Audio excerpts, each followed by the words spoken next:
پچھلے 15 دنوں میں میرے دل کی ہر دھڑکن، ہر سانس اس ویران گھر کی خاموش دیواروں سے ٹکرا کر لوٹی تھی۔ امی کی موت کے بعد یہ گھر جو کبھی پناہ گاہ لگتا تھا، بے قبر کی مانند محسوس ہو رہا تھا۔ ہر آہٹ پہ میرا دل اچھل کر حلق میں آ جاتا۔ اس رات بھی نیند کسی دشمن کی طرح مجھ سے دور بھاگ رہی تھی۔ میں بار بار کروٹیں بدل رہی تھی۔ تکلیف، تنہائی اور خوف تینوں میرے تکیے پر میرے ساتھ لیٹے تھے۔ جانے کب میری آنکھ لگ گئی اور اچانک ایک ایسی آواز سنائی دی کہ میں پوری طرح ہوش میں آ گئی، جیسے کسی نے آہستگی سے دروازہ کھولا ہو۔ میرے دل کی دھڑکن تیز ہو گئی، جسم جیسے بے جان ہو رہا تھا۔ آنکھیں پوری طرح کھل گئیں اور میں نے ایک سائے کو اندر آتے دیکھا۔ وہ مالک مکان تھا۔ میں جھٹکے سے اٹھ کے بیٹھ گئی، لیکن وہ میری طرف تیزی سے بڑھا۔ نہ کوئی بات کی، نہ کوئی وضاحت دی، جیسے وہ درندہ بن چکا تھا۔ اس کی آنکھوں میں ہوس اور چہرے پر بدبودار ارادے تھے۔ میرے منہ سے آواز نکلنے سے پہلے ہی اس نے میرے بازوؤں کو جکڑ لیا۔ میں نے چیخنے کی کوشش کی تو اس نے میرا منہ دبا دیا۔ وہ مجھ پر جھک رہا تھا۔ میں نے خود کو جھٹکے سے پیچھے کرنا چاہا، لیکن اس نے اپنا بازو میری گردن میں ڈال کے مجھے اپنے سینے سے لگا لیا۔ وہ اپنے آپ کو اس طرح سے میرے ساتھ لگانے کی کوشش کر رہا تھا جیسے میرا لمس اسے بہت سکون دے رہا ہے، لیکن میں اپنی پوری کوشش کے ساتھ خود کو چھڑانا چاہتی تھی۔ وہ موٹا، لمبا، بھاری بھرکم جسامت والا مرد میری ہر کوشش ناکام بنا رہا تھا۔ میں مسلسل حرکت کر رہی تھی اور اس نے زور سے مجھے اپنے دونوں بازوؤں میں دبا کر باہوں میں بھر لیا۔ میں اپنی ہر حرکت کے ساتھ اس کے جسم کے ساتھ رگڑ کھا رہی تھی اور وہ میرے اس فعل سے لطف اندوز ہو رہا تھا۔ مجھے اس کے جسم کی بو تک محسوس ہو رہی تھی۔ اس نے مجھے بستر پر ایک جھٹکے سے لٹا دیا اور میرے اوپر آ کر مضبوطی سے مجھے پکڑ لیا۔ ایک ہاتھ سے میرا منہ پکڑ کر دونوں گالوں کو دبا دیا۔ میرے چہرے کے بہت قریب جھکنے لگا۔ جب میرے دل نے کہا نہیں، ہرگز نہیں، میری سانسیں تیز ہو رہی تھیں، ہاتھ کانپ رہے تھے، مگر میری انگلیاں تکیے کے نیچے پہنچ گئیں۔ وہ لوہا میری انگلیوں کو چھوتے ہی جیسے میری ہمت میں بدل گیا۔ میں نے آنکھیں بند کیں۔ ایک لمحہ، صرف ایک لمحہ، اور میں نے پورے زور سے چاقو اس کے پیٹ میں گھونپ دیا۔ ایک کراہ، ایک بے قابو چیخ، اور پھر جیسے اس کی آنکھوں کی چمک بجھ گئی۔ وہ پیچھے ہٹا۔ میں نے خود کو بستر کے کونے تک گھسیٹ لیا۔ اس کے پیٹ سے خون فوارے کی صورت بہہ رہا تھا۔ وہ فرش پر گر پڑا۔ اس کا ایک ہاتھ مجھے تھامنے کے لیے اٹھا، جیسے وہ مجھ سے رحم مانگ رہا ہو۔ میرے اندر عجیب جنگ چھڑ گئی۔ میں سانس روک کر اس کی حالت دیکھتی رہی۔ پھر میں نے لرزتے ہاتھوں سے اپنا دوپٹہ کھینچا اور اس کے زخم پر دبایا۔ فرش پر خون پھیل چکا تھا۔ میں دوپٹہ سمیٹتے ہوئے رو رہی تھی۔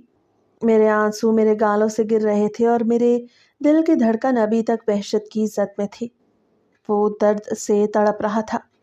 میں نے چہرہ دوسری طرف موڑ لیا۔ مجھے اس کا مرتا ہوا چہرہ نہیں دیکھنا تھا۔ وہ فرش پر آہستہ آہستہ ڈھلک رہا تھا، جیسے جان اس کے جسم سے نکلتی جا رہی ہے۔ ایک لمحے کے لیے تو مجھے لگا شاید وہ مجھے ڈرا رہا ہے، لیکن جب اس کی آنکھیں آہستہ آہستہ بند ہوئیں اور سانسوں کی آواز کم ہونے لگی تو میرے اندر جیسے کچھ ٹوٹ گیا۔ میں ساکت کھڑی تھی۔ میرے قدم جمی ہوئی برف کی طرح زمین سے چپک چکے تھے۔ میں صرف دیکھ رہی تھی اور دل سے آواز آ رہی تھی کہ یہ کیا ہو گیا؟ یہ واقعی ہو گیا؟ میں نے کسی کو مار دیا؟ ایک لمحے کو میرے ذہن نے تسلیم کرنے سے انکار کیا۔ میں نے خود کو زور سے جھنجھوڑا، اپنے بازو کو نوچا کہ شاید یہ خواب ہو، مگر سب کچھ حقیقت تھا۔ فرش پر پھیلا خون، دیوار کے ساتھ ٹکا اس کا بے جان جسم، اور میرا ہاتھ جو اب بھی چاقو کی گرفت میں لرز رہا تھا۔ میں نیچے بیٹھ گئی، شاید گھبراہٹ یا کمزوری سے، یا شاید اس بوجھ سے جو میرے کندھوں پر آ پڑا تھا۔ میری آنکھوں سے آنسو بہنے لگے۔ مجھے لگا اب دنیا میں میرے لیے کوئی راستہ نہیں بچا۔ مجھے سب کچھ دھندلا دکھائی دے رہا تھا، اور صرف ایک سوال دل میں گونج رہا تھا، اگر کسی کو پتہ چل گیا تو کیا میں جیل چلی جاؤں گی؟ کیا لوگ کہیں گے کہ میں قاتلہ ہوں؟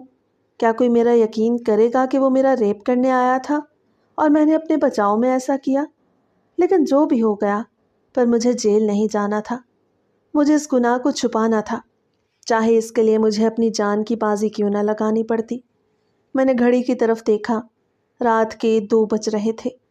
وقت جیسے میرے خلاف دوڑ رہا تھا اور میرے ہاتھوں سے پھسلتا جا رہا تھا۔ میں نے تیزی سے کمرے کا دروازہ کھولا اور دبے قدموں باہر نکلی۔ پورا گھر خاموش تھا۔ میں نے ہر کمرے کا جائزہ لیا، ہر کارنر کو دیکھا کہ شاید کوئی جگہ مل جائے جہاں اسے دفنایا جا سکے، لیکن ہر طرف چمکتا سفید ماربل میرا مذاق اڑا رہا تھا، جیسے کہہ رہا ہو کہ یہاں کچھ نہیں چھپایا جا سکتا۔ میں بے بسی سے واپس کمرے میں آئی اور ایک بار پھر لاش کو گھورنے لگی۔ میرے دماغ میں ایک خیال آیا، اگر میں اسے الماری میں چھپا دوں۔ میں نے فوراً کپڑے ایک ایک کر کے الماری سے نکالنا شروع کیے، ہر تہہ، ہر ہینگر، ہر کونا خالی کر دیا۔ اب الماری خالی تھی۔ میں نے ہمت کی، لاش کی طرف بڑھی، اس کے ہاتھ پکڑے، اسے کھینچنے کی کوشش کی، لیکن اس کا جسم اتنا بھاری ہو چکا تھا کہ میری تمام طاقت ناکام ہو گئی۔ میں تھک ہار کر فرش پہ بیٹھ گئی، اپنے بالوں میں انگلیاں پھنسا لیں اور اپنا سر گھٹنوں میں چھپا لیا۔ میری سانسیں بھاری ہو رہی تھیں، دل جیسے اب بھی پسلیوں سے باہر نکلنے کو تیار تھا۔ اچانک خیال آیا کہ وقت دیکھوں، گھڑی کی طرف نظر دوڑائی، 4 بجنے والے تھے۔ میری روح کانپ گئی۔ صبح کی روشنی جیسے میرے گناہ پر روشنی ڈالنے کو تیار تھی۔ مجھے جلدی کرنا تھا، اب یا کبھی نہیں۔ پھر میرے دماغ میں ایک دھماکہ ہوا، اگر میں اس کا حلیہ بدل دوں، اسے برقع پہنا کر کسی رکشہ یا گاڑی میں ڈال کر دور کہیں پھینک آؤں۔ میں تیزی سے کپڑوں کے ڈھیر سے برقع نکالنے لگی۔ آخر کار سیاہ برقع میرے ہاتھ میں تھا۔ میں نے اسے کھول کر لاش کے جسم پر ڈالنے کی کوشش کی، لیکن وہ حرکت نہیں کر رہا تھا۔ اس کا وجود اتنا بوجھل، اتنا بے جان لگ رہا تھا کہ میری ہر کوشش ناکام ہوتی گئی۔ میں نے ایک بے قابو چیخ ماری، گھٹنوں کے بل نیچے گری اور بس رونے ہی والی تھی کہ اچانک اس کے جسم میں ہلکی سی جنبش ہوئی۔ میری آنکھیں خوف سے پھیل گئیں، سانسیں رکنے لگیں۔ ایک پل کو لگا جیسے میں خود مر جاؤں گی۔ وہ جو لاش بن چکا تھا اب آہستہ آہستہ ہلنے لگا۔ اس کے ہاتھ میں لرزش آئی۔ میں پیچھے سرک گئی۔ میرے حلق سے ایک اور چیخ نکلی اور اس نے آنکھیں کھول دی۔ وہ مرا نہیں تھا۔ میری ٹانگوں سے جان نکل گئی۔ دل بند ہونے کو تھا، لیکن عقل نے مجھے جھنجھوڑا۔ میں نے فوراً سوچا، اگر میں نے ابھی بھی اسے نہیں بچایا تو وہ مر جائے گا، اور میں بھی، کیونکہ یہ سچ کسی نہ کسی طرح میرے جسم سے باہر نکل آئے گا، اور میں اپنے ہی ہاتھوں سے اپنی تباہی کا دروازہ کھول بیٹھوں گی۔ میں فوراً اٹھ کھڑی ہوئی، پوری جان لگا کر دوڑی، زینے 2 کر کے چڑھی اوپری منزل پر، اس کی بیوی کے کمرے کی طرف۔ میری سانسیں ہانپ رہی تھیں، قدم لرز رہے تھے، لیکن میں دروازے تک پہنچ گئی۔ دروازہ دھکیل کر کھولا۔ میرا نام لائبہ ہے۔ میں 10 سال کی تھی جب ابو ہمیں چھوڑ کے چلے گئے۔ ہم کوئی بہت امیر لوگ نہیں تھے، لیکن اتنے ضرور تھے کہ دن میں 3 بار پیٹ بھر کے کھا سکتے تھے، اچھے کپڑے پہن سکتے تھے، اور محلے میں ناک اونچی رکھ کے چل سکتے تھے۔ ہمارا چھوٹا سا خاندان تھا، صرف امی، ابو، میرا بڑا بھائی فراز اور میں۔ ابو ایک دفتر میں کلرک تھے، تنخواہ معمولی تھی، لیکن حساب کے پکے آدمی تھے۔ جو کچھ ملتا اس کا حساب کتاب رکھتے، ہر مہینے کچھ پیسے فراز کی پڑھائی کے لیے الگ کرتے، کیونکہ وہ ان کی آنکھوں کا خواب تھا۔ ایک دن اسے افسر بنانا چاہتے تھے۔ فراز بھی بے حد محنتی لڑکا تھا، دن رات پڑھائی میں لگا رہتا۔ شاید اسی لگن نے ابو کو بھی حد سے زیادہ فکر مند کر دیا تھا۔ وہ اکثر کہتے، فراز کچھ بھی ہو جائے، تمہاری ڈگری ادھوری نہیں رہنی چاہیے۔ میں اپنا خون پسینہ ایک کر دوں گا، لیکن تمہیں پڑھا لکھا کر ہی دم لوں گا۔ شاید وہ واقعی اپنا خون پسینہ ایک کر بیٹھے تھے، کیونکہ ایک دن جب دفتر سے واپس آئے تو بہت خاموش تھے۔ امی نے کھانے کا پوچھا تو بس ہاتھ کے اشارے سے منع کر دیا۔ کمرے میں جا کے لیٹ گیا اور وہیں خاموشی سے ایک شدید سر درد کا شکار ہو گئے۔ ہمیں لگا بس تھکن ہے، لیکن اگلے دن جب انہوں نے آنکھیں نہ کھولی تو پتہ چلا کہ ان کے دماغ کی ایک شریان پھٹ گئی تھی۔ ڈاکٹر نے بتایا کہ یہ ہائی بلڈ پریشر کے باعث ہوا، اور غالباً لمبے عرصے سے ٹینشن ان کی صحت کو اندر ہی اندر کھا رہی تھی۔ وہ دن، وہ لمحہ میری زندگی کی بنیاد ہلا گیا۔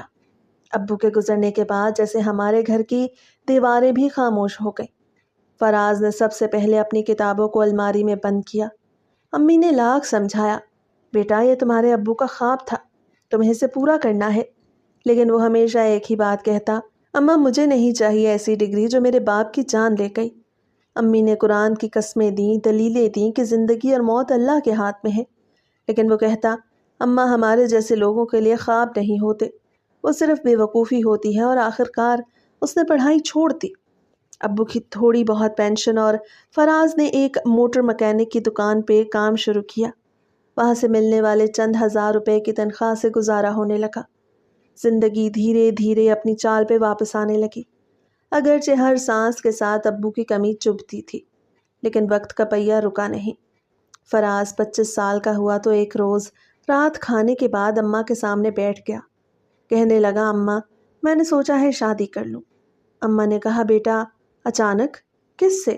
تو وہ ہچکچایا، پھر نظریں جھکا کے بولا، وہ سامنے والے محلے کی رابعہ ہے، میں اسے پسند کرتا ہوں، وہ بھی مجھے پسند کرتی ہے۔ اماں نے پہلے تو کچھ نہیں کہا، بس مجھے دیکھا جیسے میری رائے چاہ رہی ہوں، اور میں کچھ نہ بولی۔ مجھے تب اندازہ نہ تھا کہ بھائی کی پسند کیا رنگ لائے گی، لیکن اتنا ضرور جانتی تھی کہ ہمارا پرسکون سا گھر اب کسی اور سمت چلنے والا تھا۔ اماں نے بھائی کی محبت کو عزت بخشی اور رابعہ کے گھر جا کر رشتے کی بات کی۔ میں بھی ساتھ گئی تھی، دل میں ایک چھوٹی سی امید جگا کر کہ شاید یہ لوگ ہماری سچائی اور بھائی کے اخلاص کو سمجھ لیں گے، مگر وہاں جو ہوا وہ میری عمر سے بڑی تلخی تھی۔ ہمیں بٹھایا گیا، لیکن عزت سے نہیں، جیسے کسی نے کسی فقیر کو مہمان خانے میں گھسا دیا ہو۔ پھر اس کی ماں نے جس لہجے میں بات کی وہ آج بھی میرے کانوں میں سیسا بن کر گونجتی ہے۔ ہم لوگ رشتے تم جیسے 2 ٹکے کے مکینکوں سے نہیں کرتے۔ جس کے پاس پیسہ اور دولت نہ ہو وہ صرف خواب ہی دیکھ سکتا ہے، حقیقت نہیں بن سکتا۔ میں نے دیکھا تھا اماں کی نظریں کیسے جھک گئی تھی، کیسے ان کی ہتھیلی پسینے سے بھیگی تھی۔ واپسی پر اماں نے کہا، بیٹا فراز کو کچھ نہ بتانا، وہ ٹوٹ جائے گا۔ لیکن میں کیسے برداشت کرتی؟ میں نے بھائی کو سب کچھ کہہ دیا، ایک ایک لفظ، ایک ایک جملہ۔ شاید میں اس وقت یہ نہیں سمجھ پائی کہ کچھ سچ ایسے ہوتے ہیں جو انسان کے اندر دیمک کی طرح لگ جاتے ہیں۔ بھائی کے چہرے سے جیسے خون اتر گیا تھا، اس کی آنکھوں میں چپکے گہری جھیل بس گئی تھی۔ وہ پہلے کی طرح روز دکان جاتا، لیکن اب اس کا کام میں دھیان نہ رہا۔ کمائی آدھی رہ گئی اور ہمارے گھر کا خرچ جیسے ایک دم سے تنگ حالی میں بدل گیا۔ دن بدلے نہ نصیب، اور پھر محلے میں شہنائیاں بجنے لگی۔ گلی میں چمکتی روشنیوں نے ہمیں جلایا نہیں، بھسم کر دیا۔ جب پتہ چلا کہ رابعہ کی شادی کسی باہر کے امیر لڑکے سے ہو رہی ہے تو بھائی جیسے اندر سے بیٹھ گیا۔ اس کی خاموشی اب شور بن گئی تھی جو ہر روز ہماری زندگی کے سکوت کو کاٹنے لگی تھی۔ ایک رات دروازے پر زور کی دستک ہوئی۔ وقت شاید 12 کے قریب تھا۔ اماں نے دروازہ کھولا تو سامنے رابعہ کھڑی تھی، کپ کپاتے ہونٹ، الجھے ہوئے بال اور دوپٹے میں لپٹی ندامت۔ اس نے اماں کے قدموں میں ہاتھ رکھ دیے، خالہ مجھے بچا لیں، مجھے فراز سے نکاح کرنا ہے، میں اس امیر زادے کے ساتھ نہیں جا سکتی جو مجھے ایک شو پیس سمجھتا ہے۔ میں نے اماں کو دیکھا، ان کی آنکھوں میں حیرت بھی تھی اور ہچکچاہٹ بھی۔ اتنے زخم سہنے کے بعد اب دروازہ کھولنا آسان نہ تھا، مگر محبت نے پھر ایک بار دروازہ کھٹکھٹایا تھا، اور اندر بیٹھا وہ لڑکا جسے دنیا نے 2 ٹکے کا کہا، اب زندگی کی سب سے قیمتی خواہش کے بارے میں فیصلہ کرنے والا تھا۔ دروازے پر کھڑی رابعہ کی آنکھوں میں خوف سے زیادہ یقین تھا، جیسے وہ سب کچھ چھوڑ کر بس ایک پناہ کی طلبگار ہو۔ بھائی نے اسے اندر آنے کو کہا، لیکن اماں نے ہاتھ اٹھا کے اسے روک دیا۔ نہیں بیٹا، دنیا کو تیرے الفاظ نہیں تیرے عمل نظر آئیں گے۔ کل تیرے باپ کے ایک اشارے پر پولیس آ کر فراز کو اغوا کر کے کیس میں بند کر دے گی۔ وہ لوگ کچھ بھی کر سکتے ہیں، ہمیں نہیں پتا تیرے آنے کے پیچھے کیا راز ہے۔ رابعہ کے چہرے پر مایوسی چھا گئی، اس نے ہتھیلیاں جوڑ لی۔ آنٹی پلیز مجھے اندر آنے دیں، اگر فراز کے علاوہ کسی اور سے میرا نکاح ہوا تو میں خودکشی کر لوں گی۔ میں خود کورٹ میں بیان دوں گی کہ میں اپنی مرضی سے آئی ہوں۔ ہم پولیس پروٹیکشن لیں گے، ان لوگوں کی دھونس سے بچ جائیں گے، بس آپ مجھے اپنے بیٹے سے الگ نہ کریں۔ اماں نے ایک نظر فراز کی طرف دیکھا جو خاموش کھڑا اپنی ماں اور محبت کے درمیان جھول رہا تھا، پھر آہستہ سے بولا، امی ایک بار نکاح ہو جائے تو میں تم دونوں کو ساتھ لے کے یہاں سے دور چلا جاؤں گا، ہم ایک نئی دنیا بنائیں گے۔ مگر جس دنیا کا وعدہ اس نے کیا اس میں شاید میں اور اماں شامل نہیں تھے، کیونکہ فراز اور رابعہ نے اگلے دن کورٹ میرج کر لیا اور ہمیں بتائے بغیر شہر کے کسی کونے میں چھپ کر رہنے لگے۔ نکاح کی خبر جب رابعہ کے گھر پہنچی تو قیامت گزر گئی۔ ان لوگوں نے ہمیں ظلم کا نشانہ بنا دیا۔ گلی میں سے گزرتے وقت لوگ ہمیں دھکے دیتے، مجھے ہر طرف چھو کر پریشان کرتے۔ ان کے رشتہ دار اور نوکر چوک پہ کھڑے ہو کے ہمارا مذاق اڑاتے۔ ہر روز ہمارے دروازے پر کوڑے کی تھیلیاں پھینکی جاتی، خط میں گالیوں بھرے پیغام لکھ کے دیوار سے ہمارے گھر پھینکے جاتے۔ اماں کی راتوں کی نیند اور میرے دن کی ہنسی دونوں چھن گئی تھی، اور ہم انتظار میں تھے کہ کب فراز ہمیں اس ظلم سے نکالے گا۔ اور پھر ایک روز فراز کا فون آیا۔ اماں کی آنکھوں میں خوشی کے آنسو تیرنے لگے۔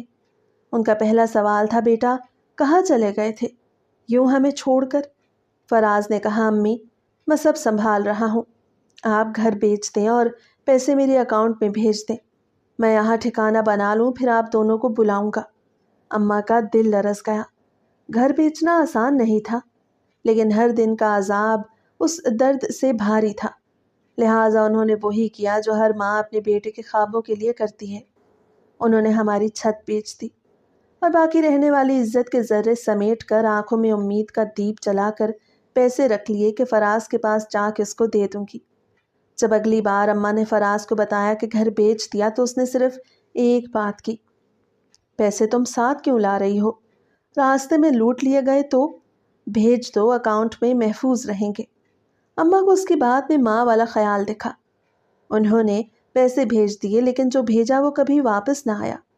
نہ فراز، نہ اس کا کوئی جواب، نہ پھر کوئی نمبر ملا، نہ کوئی پتہ ملا۔ ہم دونوں صرف چند دنوں میں آسمان سے زمین پر آ گئے اور سڑک کے کنارے بیٹھی دو عورتیں بن گئے۔ میں اور اماں کئی دنوں تک اپنے صندوقوں اور چادروں کے ساتھ سڑک کنارے بیٹھے رہے، لوگوں کی طرز بھری نظروں سے خود کو ڈھانپتے۔ کئی دنوں تک اماں ایک ہی سوال کرتی، بیٹا فراز کا کوئی پیغام آیا؟ شاید وہ بیمار ہو، شاید فون گم گیا ہو، شاید ہمیں لینے خود آ رہا ہو۔ میں ان کے سفید ہوتے بالوں کو تھپک کر سمجھاتی کہ اماں اب وہ نہیں آئے گا۔ وہ محبت کیسی جو ماں اور بہن کو بے یار و مددگار سڑک پر چھوڑ دے، پر اماں کو یقین ہی نہ آتا۔ وہ ہر گزرتے لمحے میں کوئی معجزہ، کوئی پیغام، کوئی فون کال تلاش کرتی رہی۔ ان کا ایمان تھا کہ بیٹے ماں کو یوں تنہا نہیں چھوڑتے، لیکن فراز نے چھوڑا، اور یوں چھوڑا کہ کوئی در بھی دستک دینے کو نہ بچا تھا۔ ہمارے پاس نہ چھت رہی، نہ کوئی رشتہ۔ دن کی گرمی اور راتوں کو جاگنے کی وجہ سے امی کی کمر مزید جھکنے لگی اور میری ہمت بار بار ٹوٹ کر جڑتی۔ کبھی فٹ پاتھ پر سونا پڑتا، کبھی کسی درخت کے نیچے لوگ رحم کی نگاہ ڈالتے، کوئی دو روٹیاں دے جاتا، کوئی گھور کر بھگا دیتا، لیکن ہم نے جینا سیکھ لیا تھا۔ پھر ایک روز اماں کو بخار چڑھا اور میں در در بھٹک کر ایک کلینک سے دوا لے کے آئی۔ وہیں کلینک کے باہر بیٹھے ایک بوڑھے شخص نے ہمیں دیکھا تو پوچھا، کہاں سے ہو؟ میں نے نظریں جھکاتے ہوئے سب کچھ کہہ دیا، جیسے دل برس پڑا ہو۔ اس نے کہا، ایک سیٹ ہے، اسے کام والی کی ضرورت ہے، مالک خود اوپر بیوی کے ساتھ رہتا ہے، نیچے ایک کمرہ خالی ہے، اگر کام کاج کر لو تو شاید وہ تمہیں رہنے دے۔ اس وقت وہ ایک معمولی مشورہ نہیں، ہمارے لیے زندگی کی امید تھی۔ میں اماں کو ساتھ لے کے اس مکان تک پہنچی۔ وہ آدمی ہمیں دروازے پہ ہی مل گیا۔ میں نے صاف لفظوں میں کہا، ہم ماں بیٹی ہیں، رہنے کے لیے جگہ چاہیے، میں گھر کا کام کر سکتی ہوں، کھانا بنا سکتی ہوں، صفائی کر سکتی ہوں، بس چھت چاہیے۔ اس نے اوپر بالکونی میں کھڑی عورت کی طرف دیکھا، پھر بولا، میں اوپر اپنی بیوی کے ساتھ رہتا ہوں، نیچے کا ایک کمرہ خالی ہے، رہ سکتی ہو، لیکن شرط یہ ہے کہ روز صبح گھر کے سارے کام تو کرو گی۔ میں نے بلا جھجک ہاں کر دی، کیونکہ شرط سخت نہیں تھی۔ میں اماں کو اندر لے گئی۔ وہ چلتے چلتے تھک چکی تھی، ان کی سانس پھولی ہوئی تھی اور آنکھوں میں وہی سوال تھا جو پچھلے کئی دنوں سے میرے دل میں بھی چبھ رہا تھا کہ کیا اب یہی ہماری زندگی ہے؟ میں نے پلنگ پہ چادر ڈالی اور کمرے کی دیواروں کو دیکھ کر ایک لمحے کو آنکھیں بند کر لی، جیسے خود کو یقین دلا رہی ہوں کہ یہ سب سچ ہے۔ فرش پر گرد جم چکی تھی، لیکن اب ہمارا گھر تھا۔ میں نے جھاڑو اٹھایا، کوڑا سمیٹا، کونے میں صندوق رکھی تاکہ کمرے میں تھوڑا سا سلیقہ نظر آئے۔ اماں خاموشی سے پلنگ پہ بیٹھ گئیں۔ ان کی آنکھیں چھت کو گھور رہی تھی۔ میں نے پانی کا جگ بھر کر ان کے پاس رکھا اور ان کے پاؤں دبانے لگی۔ وہ کچھ بولی نہیں، بس میری طرف دیکھا اور ایک ہاتھ میرے سر پہ رکھ دیا۔ وہ لمس میرے سارے دکھ، ساری تھکن جیسے چوس گیا۔ اتنے دنوں کے بعد ہمیں چھت ملی تھی۔ میں جانتی تھی اب میں صرف ان کی بیٹی نہیں، اب میں اماں کے لیے بیٹا بھی ہوں، سہارا بھی ہوں۔ میں نے اماں کو تھوڑا سا کھانے کو دیا جو راستے سے لائی تھی، پھر خود چپ چاپ کمرے کے کونے میں بیٹھ گئی۔ تھوڑا آرام کیا اور پھر اوپری منزل پہ گئی۔ دل جیسے سینے میں دھڑکنے کے بجائے کانوں میں بجنے لگا تھا۔ سیڑھیاں چڑھتے ہوئے ہر قدم میرے لیے نیا تھا۔ اوپر پہنچ کر میں نے آہستگی سے دروازے پر دستک دی۔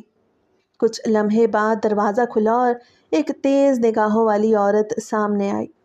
اس نے ایک نظر مجھے اوپر سے نیچے تک دیکھا اور ماتھے پر بل ڈال کے بولی، ہاں کیا کام ہے؟ میں نے تھوڑا سا جھک کر نرمی سے کہا، جی میں نیچے والے کمرے میں آئی ہوں اماں کے ساتھ، آپ کے شوہر کی بات ہوئی تھی کام کے بارے میں۔ وہ کچھ لمحے مجھے دیکھتی رہی، پھر ایک طرف ہو کر دروازہ کھول دیا۔ اندر آؤ، میں تمہیں دکھا دوں کیا کیا کرنا ہے۔ میں دھیرے سے اندر داخل ہوئی۔ وہ ایک عام سا فلیٹ تھا، لیکن سجاوٹ سے اندازہ ہوتا تھا کہ خاتون کو نفاست کا شوق ہے۔ ہر چیز ترتیب سے رکھی گئی تھی۔ اسے صوفے پہ بیٹھتے ہوئے مجھے نظروں سے ناپتے ہوئے کہا، صبح 7 بجے آ جانا، صفائی، برتن، کپڑے اور بچے کی چیزیں تمہارے ذمہ ہوں گی۔ وقت پر نہ آنا یا کوئی کام ادھورا چھوڑا تو کمرہ خالی کروا دوں گی۔ میں کسی کی مجبوری پر رحم نہیں کھاتی، سمجھی؟ میں نے سر جھکا کر کہا جی، اور دل ہی دل میں خود کو سمیٹ لیا۔ ایک لمحے کو لگا جیسے خودداری کی آخری رمق بھی کچل دی گئی ہو، لیکن فوراً ہی اماں کا چہرہ میری نظروں میں گھومنے لگا اور میں نے اپنے اندر ایک طاقت محسوس کی جو اس لمحے مجھے سیدھا کھڑا رکھنے کو کافی تھی۔ واپسی پر جیسے ہی میں دروازے سے نکلنے کو ہوئی، اس نے آواز دے کے روکا، سنو، رکو، یہ لے جاؤ۔ میں پلٹی تو اس کے ہاتھ میں ایک شاپر تھا۔ اس نے وہ شاپر میرے ہاتھ میں تھما دیا اور قدرے بے نیازی سے کہا، دوپہر کے کھانے میں کچھ بچ گیا تھا، ماں کو دے دینا، ضائع ہو جائے گا ورنہ۔ اس کی آواز میں نہ مہربانی تھی نہ ہمدردی، بس ایک احسان جتانے والا سا لہجہ تھا۔ وہ لمحہ مجھے میرے حال کا آئینہ دکھا گیا کہ اب ہم بچے ہوئے کھانے پہ پلنے والوں میں شمار ہوتے تھے، جنہیں دوسروں کی جھوٹی عنایتوں کا انتظار کرنا پڑتا تھا۔ میں نے دھیرے سے سر جھکایا اور قدم سیڑھیوں کی طرف موڑ لیے۔ جیسے ہی نیچے پہنچی، شاپر اماں کے سامنے رکھا۔ اماں نے سوالیہ نظروں سے دیکھا۔ میں نے بس اتنا کہا، بچ گیا تھا، ان کا دے دیا۔ اماں نے بغیر کچھ کہے شاپر کھولا۔ برتن میں سالن اور کچھ ٹھنڈی روٹیاں تھیں۔ اماں نے چپ چاپ برتن اٹھائے اور ایک کونے میں رکھ دیے۔ وہ کچھ نہ بولی، لیکن میں جانتی تھی اماں کی خاموشی آج کتنی بھاری تھی۔ اس کا شوہر ایک مصروف کاروباری آدمی تھا جو صبح 7 بجے ہی گھر سے نکل جاتا۔ صرف دروازے کے بند ہونے کی آواز سے پتہ چلتا کہ وہ جا چکا ہے۔ اس کے جانے کے فوراً بعد میں خاموشی سے اماں کو سوتا چھوڑ کر اوپری منزل کی طرف چل پڑتی۔ سیڑھیوں کے آخری زینے پر پہنچ کر ہلکی سی دستک دیتی۔ دروازہ ہمیشہ ذرا سا کھلا ہی ہوتا تھا۔ میں جانتی تھی کہ اس وقت وہ عورت بستر سے اٹھی نہیں ہوتی تھی۔ میں بے آواز قدموں سے اندر داخل ہو کر کچن کا رخ کرتی۔ کام وہی روز کا ہوتا، برتن دھونا، فرش صاف کرنا اور باورچی خانے میں وہ ساری چیزیں قرینے سے رکھنا جو رات میں جہاں تہاں چھوڑ دی گئی ہوتی۔ کبھی کبھی وہ عورت جس کا نام نازیہ تھا مجھ سے 2-4 جملے بولتی، زیادہ تر احکامات ہی ہوتے، یہ چولہا صاف کر دینا، فریج کی صفائی کل کر لینا، یا کبھی کبھار طنزیہ انداز میں کہتی، تم جیسے لوگوں کو تو شکر گزار ہونا چاہیے ہمارا کہ چھت بھی ملی اور کام بھی۔ میں بس نظریں جھکا کے جی کہتی اور کام میں لگ جاتی، کیونکہ میرے پاس اور کوئی راستہ نہ تھا۔ کام کرتے ہوئے میرے ذہن میں یہ سوال اٹھنے لگا، آخر بھائی نے ہمارے ساتھ ایسا کیوں کیا؟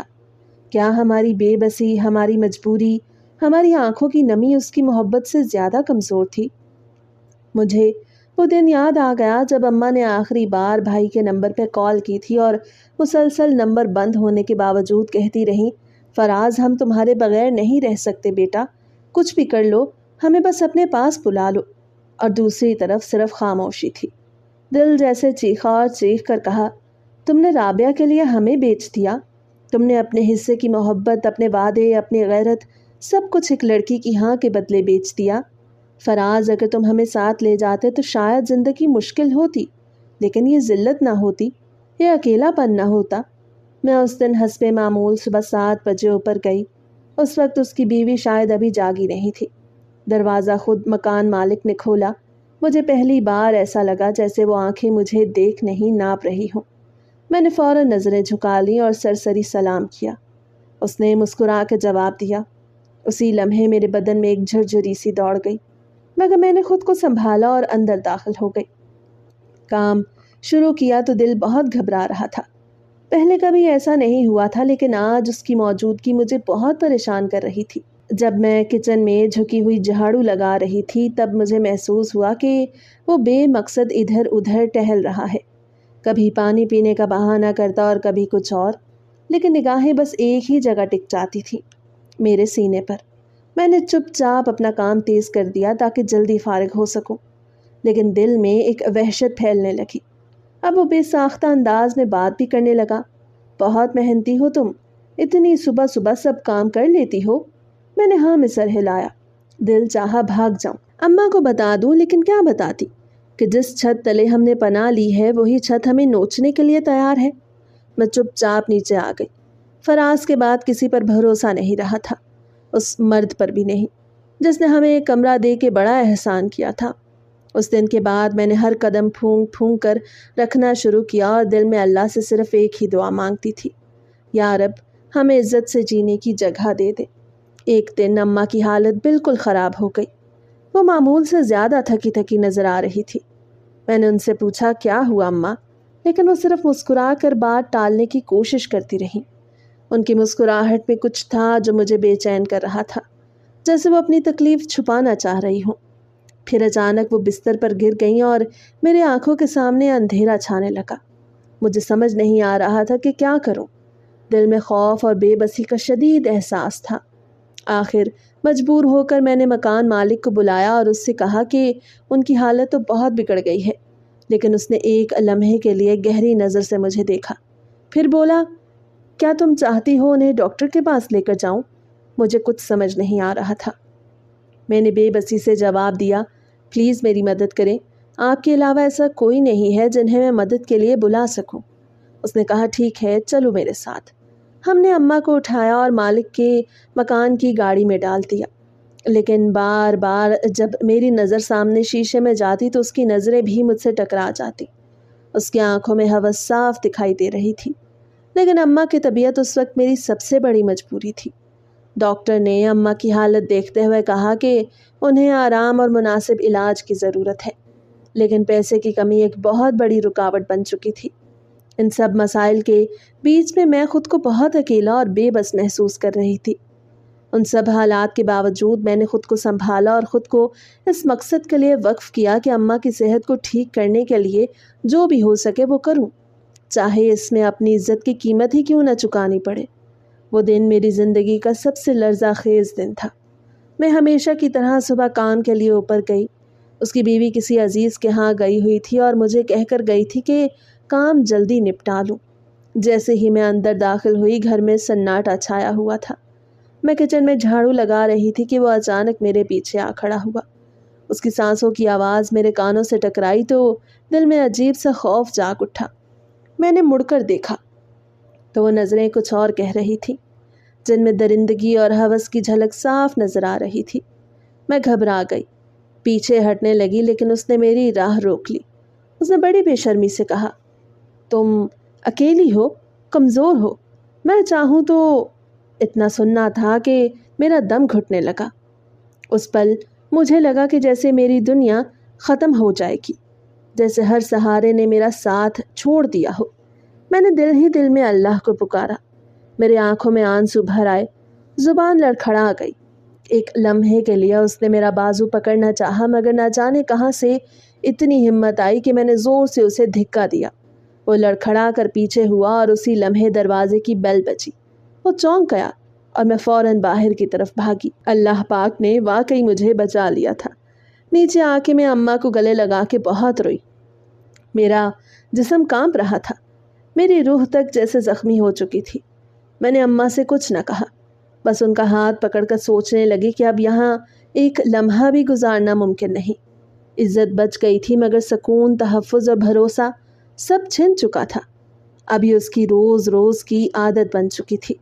وہ ہر دن کسی نہ کسی بہانے میرے قریب آنے کی کوشش کرتا، کبھی پانی مانگنے کے بہانے نیچے آ جاتا، کبھی صبح سویرے باہر جاتے وقت بلا وجہ مسکرا کر کچھ کہنے کی کوشش کرتا، کبھی شام میں اچانک کام کے بہانے اوپر بلا لیتا۔ میں جتنی دور رہنے کی کوشش کرتی وہ اتنی ہی ضد سے قریب آنے کی کوشش کرتا۔ وہ مجھے اپنے شکار کی طرح دیکھتا تھا، جیسے ایک کمزور پرندہ جو پنجرے میں قید ہو اور شکاری بس وقت کا منتظر ہو۔ میں اماں کو کچھ نہیں بتا سکتی تھی، وہ پہلے ہی بیماری کی حالت میں تھی۔ ان کا سہارا بننے کے بجائے ان کی پریشانی بڑھانا میرے ضمیر کو گوارا نہ تھا۔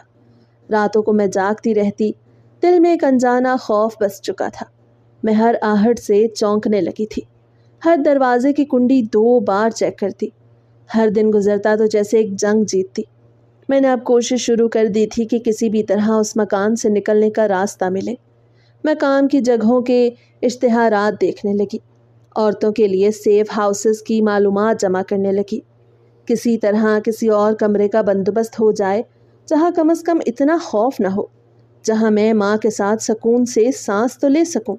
مگر زندگی آسان نہیں تھی، ہر دروازہ بند، ہر کوشش ناکام، اور اس مرد کی نظروں میں دن بدن بڑھتی ہوئی وحشت مجھے اندر سے توڑنے لگی تھی۔ میں خود کو آئینے میں دیکھتی تو ایک تھکی ہوئی، خوف زدہ اور بے بس لڑکی نظر آتی، جس کے پاس کوئی تحفظ نہیں، کوئی آسرا نہیں سوائے اس رب کے جسے وہ ہر رات پکارتی ہے کہ کوئی معجزہ ہو جائے، کوئی راہ نکل آئے، کوئی ایسا انسان ملے جو ہاتھ تھام کر اندھیرے سے نکال لے۔ اس دن شاید میرے نصیب میں کچھ اور ہی لکھا تھا۔ میں کچن میں برتن سمیٹ رہی تھی، ہاتھ صابن سے بھرے ہوئے تھے، ذہن میں سوچوں کا ہجوم تھا کہ پیچھے سے وہ آ کر بالکل میرے قریب کھڑا ہو گیا۔ سانسوں کی آواز میرے کانوں سے ٹکرانے لگی۔ میں گھبرا کر پلٹی تو اس نے میرا ہاتھ سختی سے تھام لیا۔ میں نے چیخنے کی کوشش کی مگر اس نے منہ پہ ہاتھ رکھ دیا۔ میری آنکھوں میں آنسو اترنے لگے۔ میں مڑنے کی کوشش کرتی لیکن وہ گرفت سخت کرتا گیا۔ اسی لمحے دروازہ زور سے کھلا اور اس کی بیوی اندر آ گئی۔ پہلے تو اسے سمجھ ہی نہ آیا کہ یہ سب کیا ہو رہا ہے، لیکن جیسے ہی اس کی نظر میرے آنسوؤں اور اس کے شوہر کی گرفت پر پڑی، وہ سب سمجھ گئی۔ اس کے چہرے پر صدمہ اور غصے کا ایک ایسا امتزاج تھا جو بیان سے باہر تھا۔ اس نے فوراً چیخ کر اسے پیچھے ہٹایا اور میں جیسے ایک دم سے لٹکتی سانس کی ڈور پر واپس زندگی میں آ گئی۔ وہ اپنے شوہر پر برس پڑی۔ آج تم نے حد ہی کر دی، ایک مجبور لڑکی جو ہمارے پاس پناہ لیے ہوئے ہے اس کی عزت پہ ہاتھ ڈال دیا۔ میں دیوار سے لگ کر سسک رہی تھی۔ اس عورت نے مجھے نیچے بھیج دیا، خود اپنے شوہر سے لڑتی رہی اور میں نیچے آ کے اماں کے پہلو میں بیٹھ گئی۔ مجھے سمجھ نہیں آ رہا تھا کہ شکر کروں یا غصہ۔ میرے دل میں خوف اور بھی گھر کر گیا کہ اب کیا ہوگا؟ کیا وہ ہمیں باہر نکال دے گی؟ کیا ہمیں پھر سڑک پہ آنا ہوگا؟ اس رات میں جیسے زندہ لاش بن چکی تھی۔ باہر کا اندھیرا میرے اندر اتر چکا تھا۔ وہ عورت دن بھر کی جھاڑ پھٹکار کے بعد جیسے مجھے لمحہ بلمحہ گھر سے باہر پھینکنے کے لیے تیار بیٹھی تھی۔ میں چپ چاپ اماں کے پاس بیٹھی تھی۔ ان کی سانسیں بوجھل ہو چکی تھی، آنکھوں کی روشنی جیسے مدھم ہو رہی تھی۔ میرے دل میں ایک انجانا سا خوف اتر رہا تھا۔ مجھے لگا جیسے کچھ برا ہونے والا ہے، جیسے کوئی سایہ ہمیں گھیر رہا ہے۔ میں نے اماں کی پیشانی پہ ہاتھ رکھا تو وہ پسینے سے تر تھی، ان کی نبض ڈول رہی تھی۔ میں بدحواس ہو کے اٹھ کھڑی ہوئی، پانی کا گلاس بھرا، دوا تلاش کی، لیکن وہ دوا جو ہمیشہ اماں کو سنبھال لیتی تھی آج جیسے بے اثر ہو گئی۔ میں نے ان کی آواز سنی، بہت دھیمی، جیسے کوئی بہت دور سے پکار رہا ہو، بیٹا مجھے معاف کر دینا۔ یہ الفاظ میرے اندر کسی خنجر کی طرح اترے۔ میں ان کے قدموں میں گر گئی۔ اماں ایسی باتیں نہ کریں، آپ ٹھیک ہو جائیں گی، آپ کو کچھ نہیں ہوگا، پلیز آنکھیں نہ بند کریں۔ لیکن وہ آنکھیں بند کر چکی تھیں اور میرے لفظ ہوا میں تحلیل ہو چکے تھے۔ میں ان کے سینے پر سر رکھ کر سسکنے لگی۔ ان کی سانسیں اب ٹوٹ چکی تھیں، ان کا وجود اب صرف ایک خاموش جسم تھا جو میرے ہاتھوں میں ڈھلتا جا رہا تھا۔ میرے آنسوں سے ان کا چہرہ بھیگتا جا رہا تھا۔ کمرے میں مکمل خاموشی تھی،